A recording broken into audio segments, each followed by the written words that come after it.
우리나라는 예로부터 동방예의지국이라고 했습니다. 그 가운데 부모님을 공경하는 것을 최고의 덕목으로 삼고 있습니다.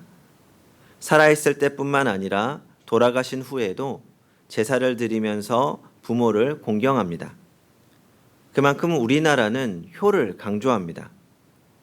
그런데 과거에는 기독교가 들어왔을 당시 제사를 드리지 못하게 한다고 해서 기독교를 부모로 공경할 줄 모르는 사람들이라는 오해를 사기도 했습니다.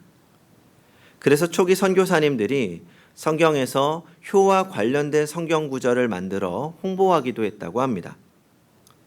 실제로 기독교는 어느 종교나 사상보다 효에 대해 강조합니다.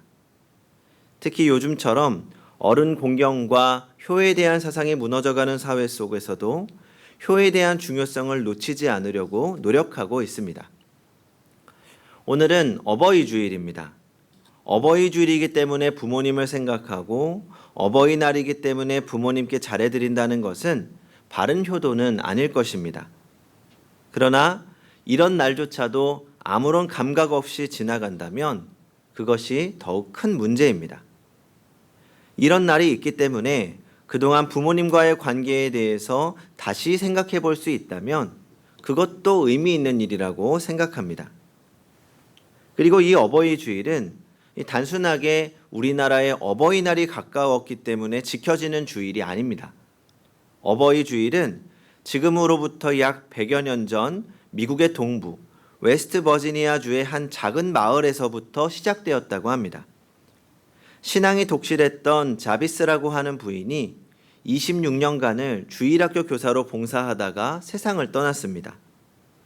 그래서 제자들은 선생님을 기념하기 위해 추도식을 갖기로 하고 자비스 부인의 딸을 추도식에 초청합니다. 추도식이 있던 날 자비스 부인의 딸 안나는 자기 집들에 핀 하얀 카네이션을 어머니의 영정 앞에 바쳤습니다. 그리고 매년 자비스 부인을 추모하는 추도식 때마다 제자들은 하얀 카네이션을 들고 자비스 부인을 추모하게 되었습니다. 그리고 그 후에 1908년 시애틀에서 처음으로 이 날을 어머니의 날로 지정하고 잔치를 베풀었습니다. 그리고 1914년에는 미국의 의회에서 5월 둘째 주일을 어머니 주일로 정하게 됩니다. 그것이 1930년에 우리나라에서도 받아들여져서 오늘의 어버이 주일로 지켜지고 있습니다. 즉, 어버이날의 영향을 받아서 어버이 주일을 지킨 것이 아니라 도리어 어버이 주일의 영향을 받아서 어버이날이 정해졌다고 합니다. 이처럼 기독교 전통에서도 효는 아주 중요한 위치를 갖고 있습니다. 그러면 왜 성도는, 그리스도인은 부모를 공경하고 효를 다해야 할까요? 첫 번째로 부모를 공경하는 것은 하나님께서 우리에게 주신 명령이기 때문입니다. 특히 10계명 가운데 인간관계를 위해 주신 계명 가운데 가장 첫 번째 말씀하신 것이 부모를 공경하라입니다. 하나님께서는 우리가 하나님을 사랑하는 것만큼 부모를 공경하시기를 원하기 때문입니다. 그래서 신명기 5장 16절을 보면 너는 너희 하나님 여호와의 명한 대로 내 부모를 공경하라 라고 말씀하십니다.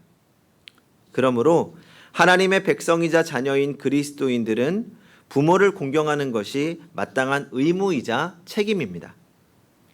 둘째로 자녀는 부모의 부모 공경을 보고 배우기 때문입니다. 본문 4절입니다. 만일 어떤 과부에게 자녀나 손자들이 있거든 저희로 먼저 자기 집에서 효를 행하여 부모에게 보답하기를 배우게 하라. 이것이 하나님 앞에 받으실 만한 것이니라. 이 여기에 보답하라 라는 말은 보상을 갚는다라는 말입니다. 부모님께로부터 받은 모든 은혜와 사랑을 되돌려 드린다는 뜻이죠. 즉, 효란 부모님께로부터 받은 것을 자식이 되돌려 드리는 것입니다. 그런데 이 효는 자녀가 부모의 효를 보며 배운다는 것입니다. 거꾸로 말하면 부모가 먼저 그 효를 행하지 않고서 자녀에게 효를 기대해서는 안 된다는 것과 같습니다. 이 교회 유치부에 다니는 아이가 돌아와서 이 무엇인가를 열심히 외우고 있습니다. 부모가 잘 들어보니 10계명이었습니다. 그런데 이 아이가 제5계명을 외우는데 내 부모를 공격하라, 내 부모를 공격하라 이렇게 외우고 있는 겁니다. 그래서 아빠가 야, 공격이 아니고 공경이야. 부모를 공경하라고 했어. 그러자 아이는 이상하다는 듯이 말합니다. 에이, 아빠는 할머니를 공격하잖아요. 그래서 공격인 줄 알았죠. 그 아이는 공경이라는 말이 어려워서 할머니, 할아버지를 대하는 아빠의 모습을 보면서 공격하라라는 말로 이해했던 것입니다. 우스개 이야기일 수 있습니다. 그런데 사실 우리 자녀들이 지금 보고 배우는 것은 부모를 공경하는 부모의 모습이 아니라 공격하는 부모의 모습을 배우고 있을지 모릅니다. 다른 사람의 이야기가 아니라는 생각이 들었습니다. 저도 자녀와 부모님이 함께 있는 자리에서 이 부모를 공경하는 것이 아니라 공격하는 것처럼 보일 때가 많았기 때문입니다. 그러니까 별것도 아닌데 이 막상 싸우는 건 아닙니다. 그런데 이야기를 하다 보면 언성이 높아지고 논쟁이 될 때가 있습니다. 성도님들도 아시겠지만 제가 설교를 다 작성하면 이 목사이신 어머니에게 미리 보여드리고 또 이야기를 나눕니다. 그러면 보통 이대로 좋다라든지 혹은 이 부분을 좀 이렇게 다듬으면 더 좋을 것 같다라는 조언도 듣게 됩니다. 그런데 하루는 이 토요일 새벽 기도회가 끝나고 목양실에서 어머니와 설교에 관련해 통화를 하게 되었습니다. 그런데 어머니가 보시기에 제 설교가 영 마음에 들지 않으셨던 것 같습니다. 저 나름대로는 열심히 준비했던 설교인데 의견이 맞지 않았습니다. 그래서 저는 저대로 제가 왜 이렇게 설교를 작성했는지 설명하고 또 어머니는 다른 의견을 주셨습니다. 그렇게 한참 이야기를 하다 보니까 점점 언성이 높아지기 시작했습니다. 심지어 제가 엄마의 그런 신학이 문제야 라고 소리를 치기도 했습니다. 어머니도 제 이야기에 기분이 상하셨는지 몰라, 난 지루하고 성의도 없어 보여, 끊어 하고 그냥 이야기가 끝이 났습니다. 그렇게 이야기를 하고 문을 나섰는데 최명호 목사님이 물어보시더라고요. 아니 목사님, 아침부터 누구랑 그렇게 싸우시는 거예요? 그래서 제가 부끄럽게 우리 엄마요 라고 이야기하는데 부끄럽더라고요. 사실 별것 아니고 어머니는 어머니 나름대로 정성을 다해서 조언하셨는데 그러니까 이야기를 나누다 보니까 언성이 더도 모르게 높아지는 겁니다. 그런데 또 사실 자녀들은 부모님이 괜히 답답하게 느껴져서 저도 모르게 소리가 높아집니다. 왜 그럴까 생각해 보면 한없이 주시는 부모님의 사랑이 너무나 당연하게 느껴져서 그동안 부모님으로부터 받기만 한 것이 너무 당연해져서 그런 것 같다는 생각이 듭니다. 오래전에 좋은 생각이라는 잡지에 실린 아버지의 마중이라는 제목의 글입니다. 그대로 읽어보겠습니다. 퇴근하려는데 갑자기 검은 구름이 온 하늘을 뒤덮더니 금세 비가 후두둑 쏟아져 내렸다. 금방 그칠 비가 아닌 것 같아 집으로 가는 발걸음을 재촉했다. 그런데 얼마쯤 가다 보니 저쪽에서 누군가가 나에게 손짓하는 모습이 보였다. 고목처럼 여인 팔을 이리저리 흔들며 웃고 계신 분은 다름 아닌 아버지였다. 아버지는 말없이 나에게 우산을 하나 건네주고는 당신 먼저 앞으로 뚜벅뚜벅 걸어가셨다. 얼떨결에 우산을 받아든 나는 고맙습니다 라고 말했지만 그 다음엔 할 말이 없어 잠자코 뒤따라갔다. 그 뒤 비가 올 때마다 아버지는 어김없이 그 자리에서 나를 기다렸다가 우산을 건네주셨다. 그러자 나는 아버지의 마중을 감사하게 생각하기보다는 아주 당연하게 받아들이게 되었다. 그러던 어느 비 오는 날, 그날도 나는 아버지가 우산을 들고 마중을 나와 계실 거라고 생각했는데 웬일인지 아버지가 보이지 않았다. 나는 마중 나오지 않은 아버지를 원망하며 그대로 비를 맞으며 집으로 갔다. 비에 흠뻑 젖은 채 집에 들어선 나는 잔뜩 부어오른 얼굴로 아버지를 찾았다. 그런데 잠시 뒤 나는 가슴이 뜨끔해졌다. 아버지가 갈고리 같은 손에 우산을 꼭 쥔 채로 누워 계셨던 것이다. 그렇게 말렸는데도 너 비 맞으면 안 된다고 우산 들고 나가다가 그만 몇 발자국 못 가 쓰러지셨단다. 어머니의 말씀에 나는 끝내 울음을 터뜨리고 말았다. 박고랑처럼 깊이 패인 주름살에 하얀 머리카락을 하고 맥없이 누워 계신 아버지의 초라한 모습을 보며 나는 내 자신이 너무 미워졌다. 마중 나온 아버지께 힘드실 텐데 그럴 필요 없으시다고 말하기는커녕 아주 당연하게 여겼던 것이 못내 부끄럽다. 나는 그날 아버지의 깊은 사랑을 뒤늦게 깨달으며 한참을 울었다. 20여 년의 세월이 흐른 지금도 나는 그때가 떠올라 가슴이 아파온다. 우리는 사랑을 받으면서도 그 사랑을 당연한 것으로만 여기곤 합니다. 그러나 우리가 기억해야 할 것은 그 당연한 사랑이 이 세상에서 영원하지 않다는 것입니다. 우리는 그 사랑을 잃어버리고 나서야 깨닫는 경우가 많습니다. 그래서 우리는 후회하지 않기 위해서라도 우리의 자녀들을 위해서라도 주어진 시간 동안 부모님을 더욱 사랑하고 공경해야 합니다. 그러면 우리는 부모님을 어떻게 사랑하고 어떻게 공경해야 할까요? 첫째로 마음을 나누는 대화를 해야 합니다. 어느 딸이 시골에 홀로 계신 어머니가 너무 쓸쓸하실 것 같아서 어떻게 하면 어머니가 쓸쓸하지 않게 보내실 수 있을까 궁리하다가 누군가가 어머니의 말벗을 해드리면 심심하거나 쓸쓸하지 않게 보내실 수 있겠구나 생각하게 되었습니다. 그래서 제법 큰 앵무새를 비싸게 사다가 말하는 훈련을 시켰습니다. 한 1년 정도 훈련을 시키니까 어머니와 말동무가 될 수 있을 만큼 성장하게 되었습니다. 그래서 어머니에게 전화를 하고 제가 어머니에게 좋은 선물을 하나 보내드릴게요 라고 말하고는 1년 정도 잘 훈련시킨 그 앵무새를 보내드렸다. 며칠 후에 딸이 궁금해서 어머니에게 전화를 했습니다.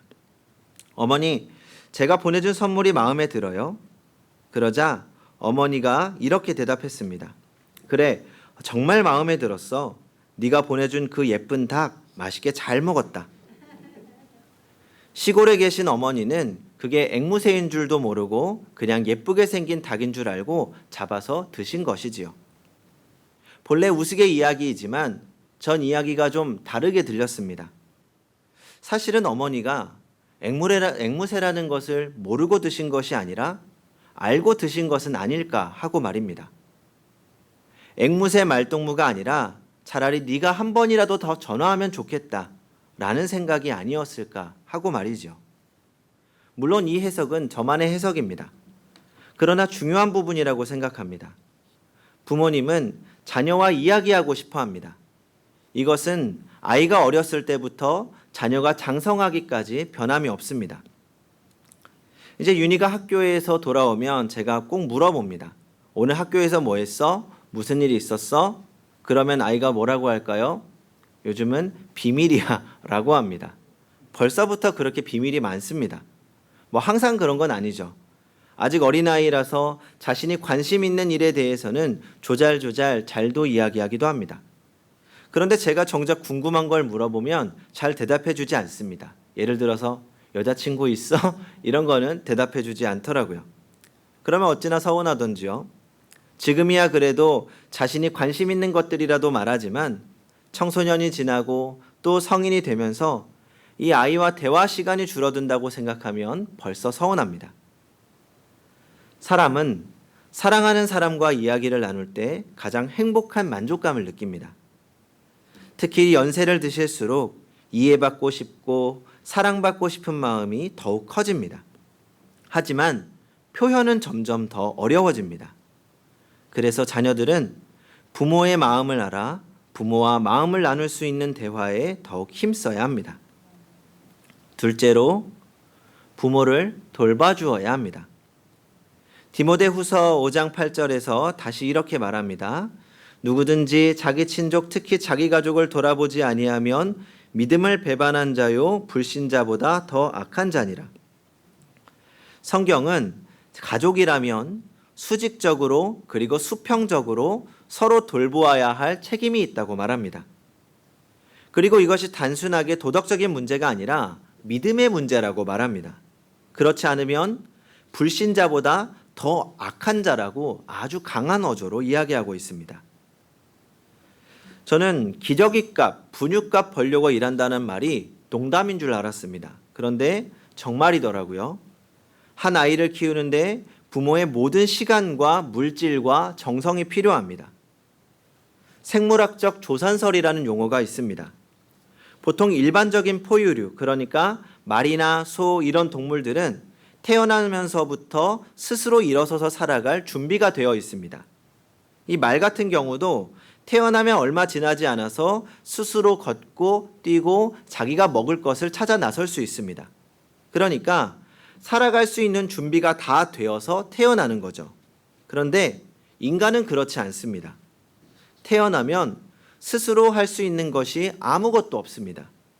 태어나자마자 누군가 따뜻한 옷으로 덮어주지만 않아도 쉽게 생명을 잃을 수 있습니다. 혼자서 할 수 있는 일이라고는 그저 우는 것뿐입니다. 그래서 부모가 아이를 반드시 돌봐주어야 합니다. 그것도 아주 섬세하게 모든 관심을 집중해서 아이의 반응을 살피며 돌봐주어야 합니다. 잠도 제대로 자지 못하고 먹이고 재우고 토한 것은 닦아주고 싼 것은 치워주어야 합니다. 그렇게 몇 년을 돌보아 주어도 자기 혼자 할 수 있는 일이 별로 없습니다. 아주 오랜 시간 부모의 돌봄이 있어야 스스로 독립할 수 있는 청년이 됩니다. 그렇게 청년의 시기를 지나 나이가 더 들어 노인이 되면 다시 돌봄이 필요합니다. 나이가 들수록 어린아이 같아진다고들 이야기하죠. 여기에는 여러 가지 의미가 있습니다. 먼저 감정적으로 어린아이 같아진다고 합니다. 두 번째는 돌봄이 필요하다는 것입니다. 어린아이들은 당연히 돌봄이 필요합니다. 부모의 손이 없으면 안 됩니다. 그러나 나이가 들고 육체의 힘이 떨어지고 경제적 능력이 없어지면 역시 다시 자녀의 돌봄이 필요합니다. 어렸을 적 부모의 돌봄을 받고 자란 자녀는 장성하여서 부모를 돌봐주어야 합니다. 전 하나님께서 사람을 생물학적으로 미숙하게 태어나게 하신 이유가 있다고 생각합니다. 사람은 결코 혼자서 살아갈 수 없는 존재라는 것을 태어날 때부터 알게 하신 것입니다. 누군가의 도움을 받고 자란 사람이 성장하여서 또 누군가에게 도움이 되어야 합니다. 그것이 하나님이 정하신 사람이 이 땅에서 살아가는 방식입니다. 특히 가족 간에 서로 간의 돌봄이 반드시 필요합니다. 부모는 자녀를 정성을 다해 돌보고 또 장성한 부모는 연약해진 부모의 삶을 책임질 수 있어야 합니다. 성도 여러분, 자녀가 하나님이 부모에게 준 선물이라면 부모는 하나님이 자녀에게 주신 가장 큰 은혜입니다. 자녀는 부모를 통해 하나님의 은혜를 경험하게 되고 하나님은 그 은혜를 하나님께 갚듯이 부모에게 돌려주라고 말씀하십니다. 우리는 하나님의 말씀을 마음에 새기고 사랑하는 부모님께 받은 은혜를 보답할 수 있어야 합니다. 부모님의 사랑을 당연한 것으로 여기지 말고 외로우신 부모님과 마음으로 대화하고 연약해진 부모님께 도움이 되는 자녀가 되어보시기 바랍니다. 그러면 하나님께서 우리에게 은혜를 더하시고 또 다른 기쁨으로 충만하게 하실 줄 믿습니다. 그렇게 효를 통하여 하나님의 은혜를 보답해 나가고 또 더 큰 은혜를 경험하는 성도님들이 되시기 바랍니다. 기도하겠습니다.